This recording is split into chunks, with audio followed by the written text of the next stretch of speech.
Sampai dengan pendaftaran ditutup pada hari Kamis kemarin ada 15 yang mendaftar. Ada 15 yang mendaftar, ada 6 yang mendaftar sebagai calon bupati dan lebihnya adalah menjadi calon wakil bupati. Dan itu dari eksternal maupun dari internal. Dan kami tidak spesifik untuk mempersiapkan kadernya sendiri karena dari DPP instruksinya untuk memberikan kesempatan seluas-luasnya kepada masyarakat sehingga nanti kita komunikasikan dengan DPD, DPP, dan juga komunikasi dengan partai-partai lain.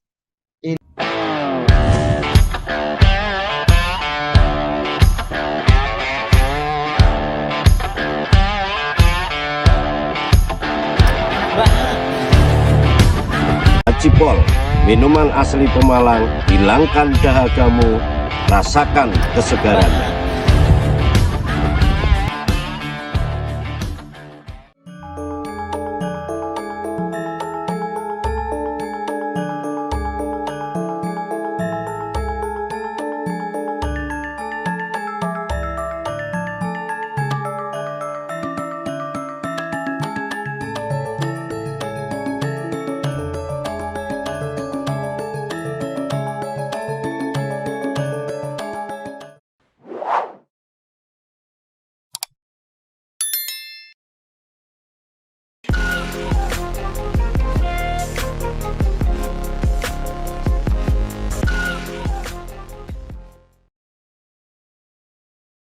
Assalamualaikum warahmatullahi wabarakatuh. Waalaikumsalam warahmatullahi wabarakatuh. Bersama saya Bambang Sadono di kanal Inspirasi Jawa Tengah. Mudah-mudahan kanal ini selalu bisa memberi inspirasi, motivasi, dan edukasi. Kami sedang mempersiapkan beberapa video wawancara untuk ikut memantau dinamika kabupaten kota dalam menghadapi pilkada serentak, termasuk pemilihan bupati dan wakil bupati Kabupaten Pemalang periode 2024-2029. Saat ini saya sudah bersama dengan seorang tokoh Pemalang, yaitu Bapak Dr. Haji Junaidi SHMM. Beliau saat ini menjabat sebagai Ketua PDIP Kabupaten Pemalang. Apa kabar Pak Junaidi? Alhamdulillah. Sehat Bapak. Ya, Pak. Pak Junaidi lahir di Pemalang 12 April 1962, menyelesaikan pendidikan S1 di Fakultas Hukum Universitas 17 Semarang, kemudian melanjutkan S2 dan kemudian juga lulus program doktor. Pernah berkarir sebagai ASN di Pemprov Jateng, kemudian menjadi Wakil Bupati Pemalang 2006-2011 dan menjadi Bupati Pemalang 2 periode 2011-2021. Sekarang menjadi Ketua DPC PDI Pemalang. Nah, Pak Junaidi, kalau mungkin ada yang terlewat dari perjalanan karir Bapak, baik menyangkut pendidikan, kemudian karir di ASN, karir di politik, monggo dilengkapi, silakan Pak. Selamat siang, khususnya salam hormat saya Pak Bambang Sadono, ini guru saya. Kebetulan saya dulu di Sekretariat Dewan Provinsi Jawa Tengah meniti karir dari lulus SMA, saya sudah karir di Provinsi Jawa Tengah. Tapi sebelum itu saya mengucapkan selamat kepada Bapak yang sudah mengemban tugas negara sekian lama, yang tentunya banyak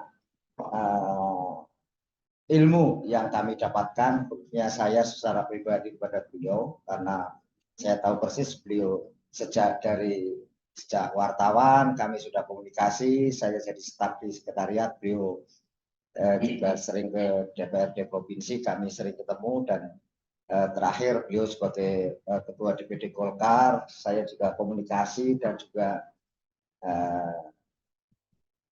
beliau sebagai anggota DPR RI, DPD, luar biasa. Keberhasilan saya salah satunya adalah cipratan barokah dari panjenengan. Itu apa? Kalau saya anggap sebagai guru saya.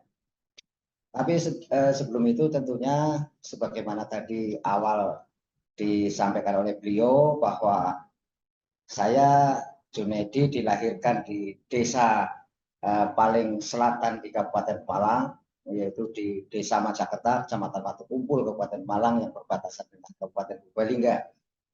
Dan saya dilahirkan oleh bapak ibu saya, kebetulan saya anak seorang petani dan juga bapak saya sebagai pamong desa. Dan alhamdulillah saya meniti karir sejak saya lulus SMP itu sudah pergi merantau ke kota karena hidup dan kehidupan di desa kan saat-saat itu sangat sulit, sehingga kami meniti perjuangan ini sejak dari nol, termasuk terakhir kami di Semarang yang mungkin Pak Bambang juga pirsa bahwa saya ngawulo dengan Pak Syamguri Abdul Ghani saat itu dan juga meneruskan ngawulo dengan beliau Bapak Kiai Haji Taifur MC, Ketua DPW P3 Jawa Tengah, dan ilmu beliau sampai saya ngaji ke Mbah Maimun dan Mbah Dimyati Rois, itu salah satunya adalah tularan atau barokah ilmu dari beliau sebagai guru saya.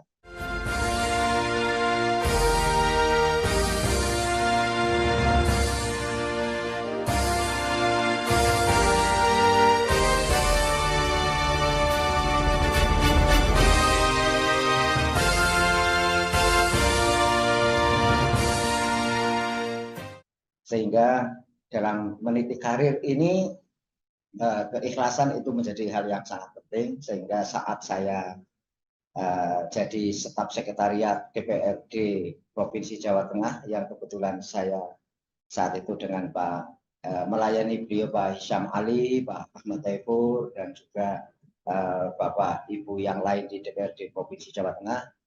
Saat 2005 pas pilkada serentak dimulai, saya kebetulan dimohon atau diminta oleh masyarakat Kabupaten Malang untuk pulang ke Pemalang untuk mendampingi beliau Bapak Haji Mahrus Esa yang saat itu masih menjabat sebagai bupati periode kedua, yang saat periode pertama itu adalah pilihan dewan dan periode kedua beliau Pak Mahrus itu adalah pilihan langsung pertama, dan saya ikut menjadi pelaku demokrasi langsung yang dilakukan di negeri ini, menjadi wakil bupati melalui beliau. Setelah itu beliau selesai purna jadi bupati sampai dengan 2010 saya menjadi wakilnya beliau, dan 2010 kami berkat doa dan dukungan serta ilmu dari Pak Bambang Sadono ini, saya bertaruh untuk bisa berkompetisi ikut pilkada langsung yang kedua, yaitu periode 2011-2016, yang saat itu berkompetisi cukup sangat luar biasa, tapi kami juga bertekad, yang niat, kalau Allah menghendaki, tekadnya kuat, insya Allah dikabulkan oleh Allah. Dan alhamdulillah kami terpilih periode yang pertama sebagai bupati sampai dengan 2016. 2016 perjalanan untuk periode kedua kami bertarung lagi, yang alhamdulillah kami masih diberi kesempatan untuk memimpin Kabupaten Malang yang berakhir sampai dengan 2021. Dan saat itu kami bukan politisi, karena kebetulan saya sebagai ASN, saya sebagai pegawai negeri, sehingga meniti karirnya kita alanya ala pemerintahan yang berbasis pada ilmu pemerintahan yang kami dapatkan, sehingga kondusivitas di Kabupaten Pemalang, karena berbagai politik pasti biasa di politik kan seperti itu. Tapi 2009 saat itu di Dewan Pimpinan Cabang itu ada atau konverjam, kami diberi amanah oleh partai untuk memimpin partai di Kabupaten Pemalang, yaitu DPC Kabupaten Pemalang. Dan alhamdulillah sampai hari ini kami melaksanakan roda organisasi di Kabupaten Pemalang yang sudah Bapak pirsani bahwa kami alhamdulillah masih menjadi pemenang di Kabupaten Pemalang. Begitu apa Mbak? Ya, baik Pak Sunedi, sebelum cerita tentang kemenangan PDIP, mungkin Bapak bisa bercerita kenangan yang apa ya paling monumental atau capaian-capaian, karena Bapak menjabat lama sekali, 5 tahun wakil bupati, 10 tahun bupati. Apa yang paling Bapak kenang? Capaian-capaian secara prestasi banyak sekali. Yang sangat-sangat terkenang ya itu saya sebagai pembina IT di Kabupaten Pemalang itu mendapatkan penghargaan dari Badan Dunia, yaitu dari PBB, yaitu dari ITCU, yaitu tentang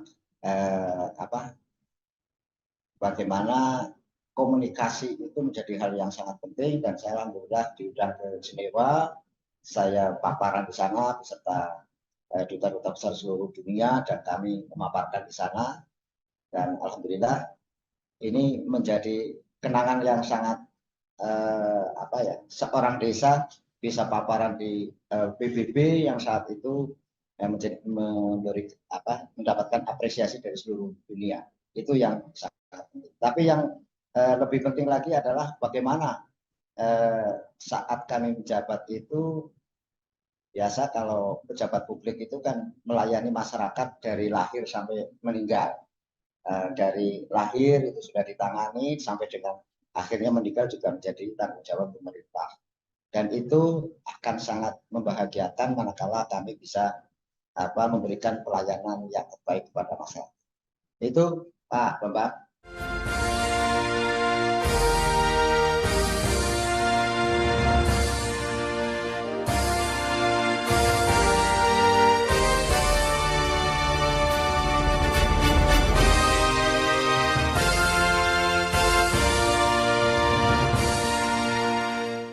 Ya, baik.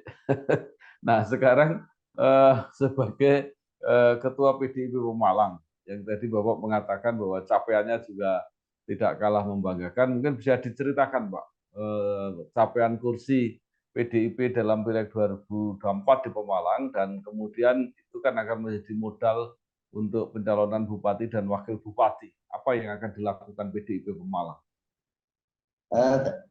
Gini, untuk PDI Perjuangan Kabupaten Pemalang pada Pileg 2024 ini sebenarnya itu tidak memenuhi target, Pak Mbak, karena target kami itu seharusnya lebih dari yang didapatkan sekarang. Tapi kan biasa politik itu kan dinamikanya sangat berkembang, sehingga kami mendapatkan 12 kursi dari 50 kursi yang diperebutkan, dan alhamdulillah masih menjadi pemenang yang kemungkinan atau sesuai dengan undang-undang itu bahwa PDI Perjuangan itu bisa mengusung calon untuk menjadi bupati dan wakil bupati di Kabupaten Pemalang. Betul. Ya, jadi PDIP bisa mengusung sendiri tanpa koalisi di Pemalang. Nah, kemudian siapa saja yang dipersiapkan untuk menjadi calon bupati atau wakil bupati? Sebagaimana instruksi DPP bahwa kami PDI Perjuangan adalah partai terbuka, itu memberikan kesempatan seluas-luasnya kepada masyarakat Kabupaten Pemalang ataupun kabupaten kota lain di Indonesia yang ingin berbuat untuk Kabupaten Pemalang. Sehingga sekalipun PDI Perjuangan itu di Kabupaten Pemalang bisa mencalonkan sendiri, kami juga berkomunikasi dengan partai-partai yang ada di Kabupaten Pemalang, bagaimana mencari figur yang terbaik, bagaimana untuk bisa berkiprah untuk mengatasi ataupun menjadi nahkoda mengawaki Kabupaten Pemalang yang sungguh-sungguh hari ini sangat perlu ada penguatan-penguatan dalam rangka pelayanan masyarakat dan juga bagaimana memberikan nilai tambah untuk masyarakat Kabupaten Pemalang. Nah, baik, kalau tidak salah PDIP Pemalang sudah membuka pendaftaran. Mungkin bisa disampaikan berapa orang yang mendaftar, siapa saja, berapa yang dari internal kader dan berapa yang dari luar partai, Pak. Sampai dengan pendaftaran ditutup pada hari Kamis kemarin ada 15 yang mendaftar. Ada 15 yang mendaftar, ada 6 yang mendaftar sebagai calon bupati dan lebihnya adalah menjadi calon wakil bupati. Dan itu dari eksternal maupun dari internal. Dan kami tidak spesifik untuk mempersiapkan kadernya sendiri karena dari DPP instruksinya untuk memberikan kesempatan seluas-luasnya kepada masyarakat sehingga nanti kita komunikasikan dengan DPD, DPP, dan juga komunikasi dengan partai-partai lain.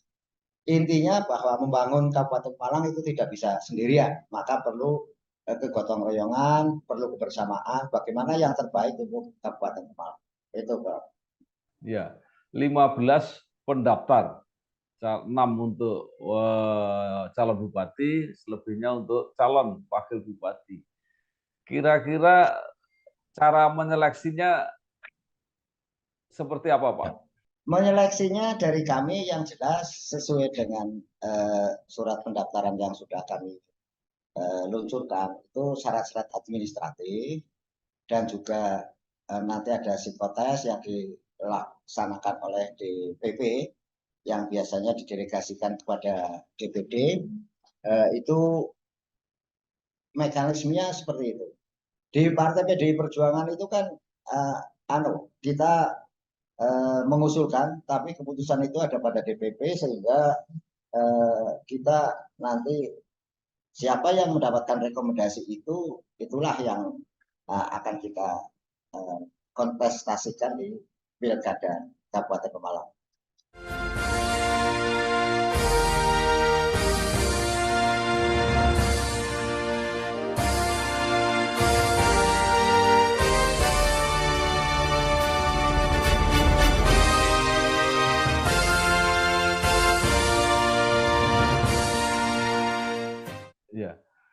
Ya, apakah tidak ada apa, Pak, keputusan internal di DPC PDIP Pemalang yang membahas tentang kader-kadernya sendiri yang akan dinominasikan gitu?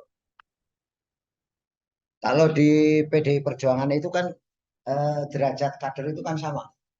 Hanya kepentingan sekarang yang sedang dipercaya sebagai struktural maupun yang ada di legislatif, sehingga bahwa kami diberikan mandat untuk memverifikasi tentang syarat-syarat yang sudah ditentukan oleh DPP. Tapi secara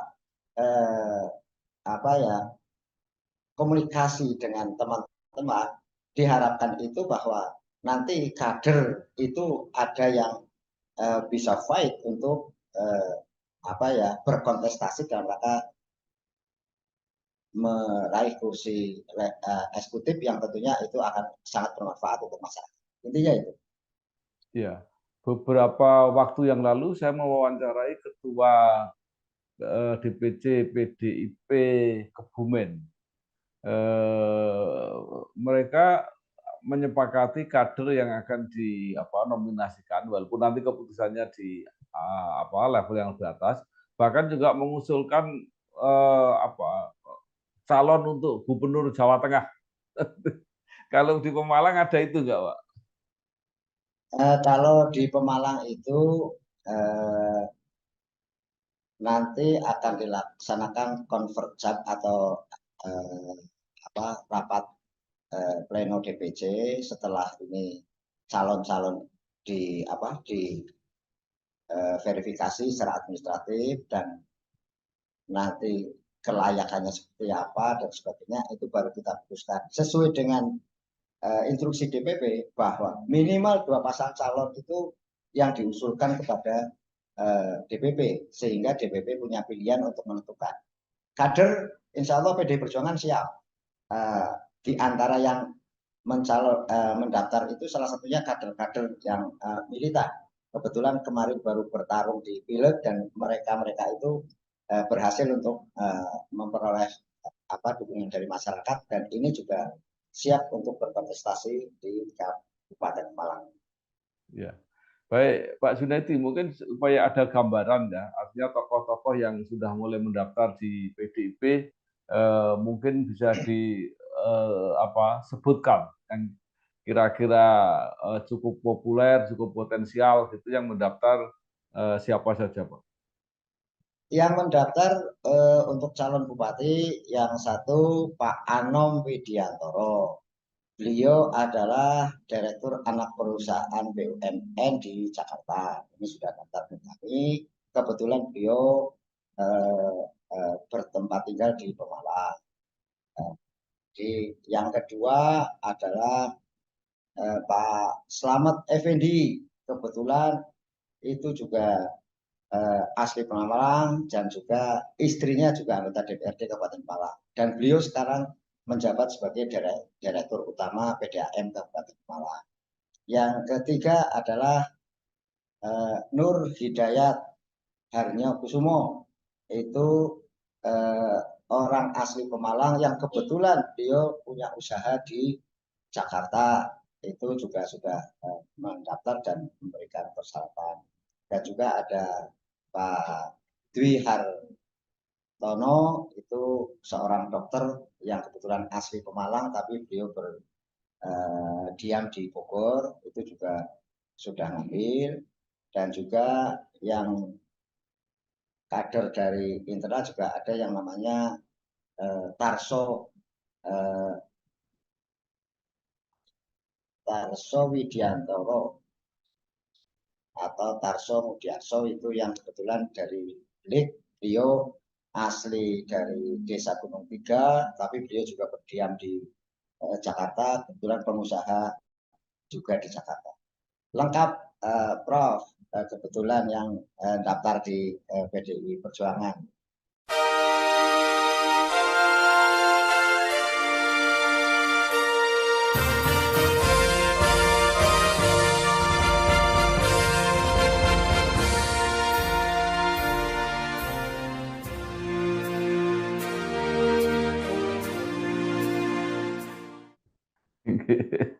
Baik, luar biasa. Nah, sekarang orang-orangnya sudah disiapkan. Pak Junaidi pengalaman di Pemalang sudah cukup panjang. Kira-kira apa masalah-masalah Pemalang ke depan yang harus dihadapi ini para calon yang nanti diharapkan jadi pemimpin Pemalang ini? Hari ini dan ke depan itu cukup krusial di Kabupaten Malang. Karena Malang kan sebagaimana Bapak tahu kan baru menghadapi tsunami kemarin. Yaitu ada kepercayaan publik yang menurun dengan pemerintah yang ada di Kabupaten Malang.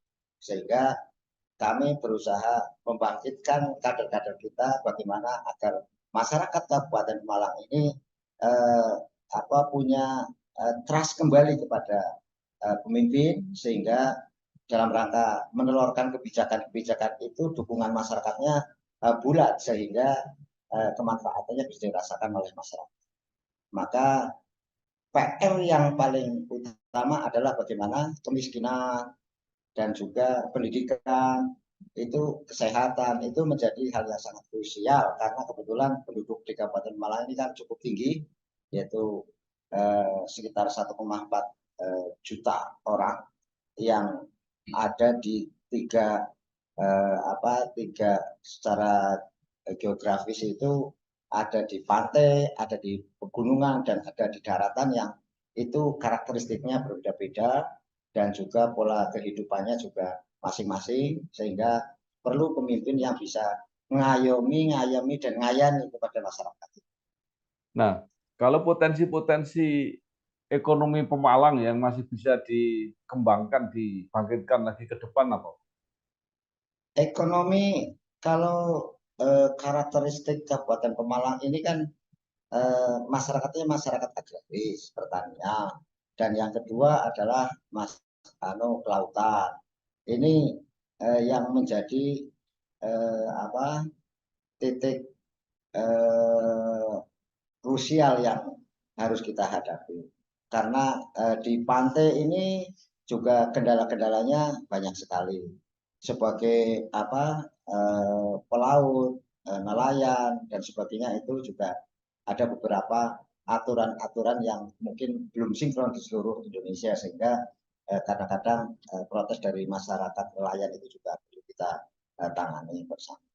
Yang kebetulan potensi yang sangat utama kebetulan Kabupaten Malang yang di daerah-daerah selatan itu pegunungan dan potensi pariwisatanya cukup menarik sehingga kita kembangkan pariwisata. Saat kami menjabat itu kita memfokuskan satu tempat yaitu ada kita awali yaitu membuat destinasi wisata di Desanya Lembong yang saat itu adalah tanahnya tanah negara. Kita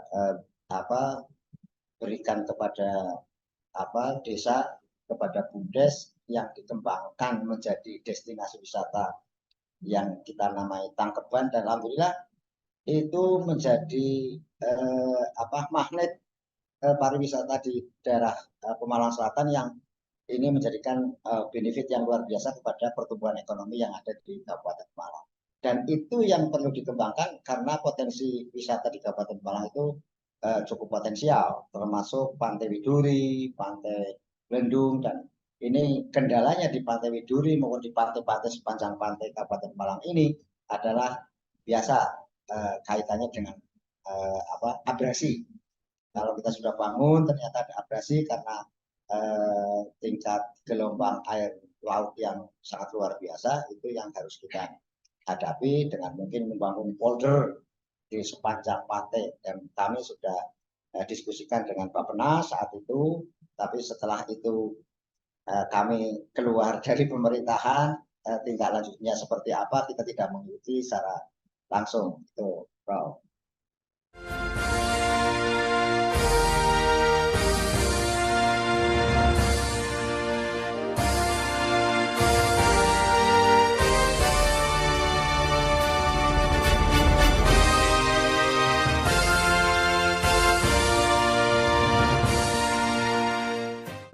Pak Junaidi berpengalaman memimpin daerah. Kalau untuk program-program yang begitu besar, pasti biayanya nggak cukup kalau dari APBD kabupaten. Nah, apa yang disarankan untuk bupati yang akan datang supaya tadi polder dan sebagainya itu bisa terwujud gitu, Pak? Ya, kalau APBD kabupaten itu kan 70% itu sudah untuk biaya belanja rutin, Prof. Itu yang gaji pegawai dan belanja rutin itu sudah. Maka ansih yang dilaksanakan untuk pelayanan publik itu hanya 30%. Sehingga dari 30% ini untuk harus pakai skala prioritas, tidak dibagi seluruh kepada OPD, karena kalau dibagi seluruh OPD itu biasanya ya hanya yang penting melaksanakan tugas, targetnya tidak jelas. Maka di samping kita ngelola APBD juga kita harus bisa berkomunikasi dengan semua stakeholder, termasuk bagaimana karena kita otonomi daerah, tapi juga kita kan semuanya menggantungkan kepada pusat. Nah, itulah kalau di pusat itu linear dengan ada yang ada di kabupaten kota dalam rangka kebijakannya, visi misinya itu potensi untuk berkembang itu sangat luar biasa. Yang kedua adalah bagaimana sektor swasta. Sektor swasta kita buka seluas-luasnya. Saat dulu kami kenapa kita ada perubahan tata ruang, karena kita memberikan kesempatan pada investor untuk hadir di Pemalang karena ini adalah untuk pertumbuhan ekonomi, termasuk juga bagaimana penyerapan tenaga kerja agar tidak semua itu pergi ke kota besar. Dan alhamdulillah dengan kita sediakan kawasan peruntukan industri, investasi yang hadir di Kabupaten Malang itu sedikit memberikan nilai tambah kepada penyerapan tenaga kerja yang ada di Kabupaten Pemalang. Ini perlu ada komunikasi lebih intens dengan sektor swasta yang tentunya lebih jago dalam hal bagaimana mengelola perekonomian. Ya, baik, luar biasa Pak Junedi. Nah, terakhir begini, Pak Junedi berpengalaman mengikuti pilkada langsung sudah 3 kali. Sekarang orang mengatakan bahwa kecenderungannya baik pileg maupun pilkada itu semakin pragmatis. Nah, apa yang disarankan atau diharapkan menghadapi situasi semacam ini supaya tetap bisa terpilih pemimpin-pemimpin yang tadi yang diharapkan memang benar-benar selain mendapatkan trust dari masyarakat, tapi juga bisa menyelesaikan tadi begitu banyak masalah yang memerlukan kehadiran seorang pemimpin, Pak Junedi. Terima kasih, Prof. Kami juga kadang-kadang miris, Prof. Kebetulan kemarin baru ada pilpres yang begitu menggeliat dan juga bersamaan dengan pileg yang caleg-caleg itu kontestasinya sangat luar biasa. Apakah itu di internal maupun eksternal. Dan masyarakat itu perlu difahamkan. Tapi karena masyarakat itu cenderung pragmatis, bagaimana tadi panjenengan sampaikan, satu-satunya jalan itu ya kemungkinan kalau bisa calon bupati itu hanya satu pasang, itu mungkin kemungkinan itu bisa menurunkan kemauan masyarakat yang begitu pragmatis. Makanya saya juga ini kalau ada lawannya pasti kalau kontestasi politik sekalipun itu di era demokrasi itu hal yang sangat harus kita dorong, tapi melihat respon masyarakat yang begitu mungkin tidak hanya di Pemalang lah, di seluruh Indonesia termasuk di kabupaten kota lain. Makanya cenderung kalau mungkin calonnya tidak berkontestasi, calonnya mungkin dengan kotak kosong, itu mungkin itu calonnya juga punya spirit yang sama untuk tidak membagikan sesuatu kepada masyarakat. Sudah kita naik kasarannya wong Jawa itu tak gelundungke apa enake wis pokoke ngene. Tapi dari aktor politik itu harus sepakat dulu. Aktor politik di Kabupaten Pemalang itu harus sepakat bahwa ini mencari calon yang terbaik, ayo kita usung, tapi kita membatasi agar tidak ada transaksional di masyarakat. Kita coba seperti apa. Kalau melihat situasi seperti ini, kalau ada rivalitas dalam politik, pasti itu akan sangat pragmatis, pasti masih ada.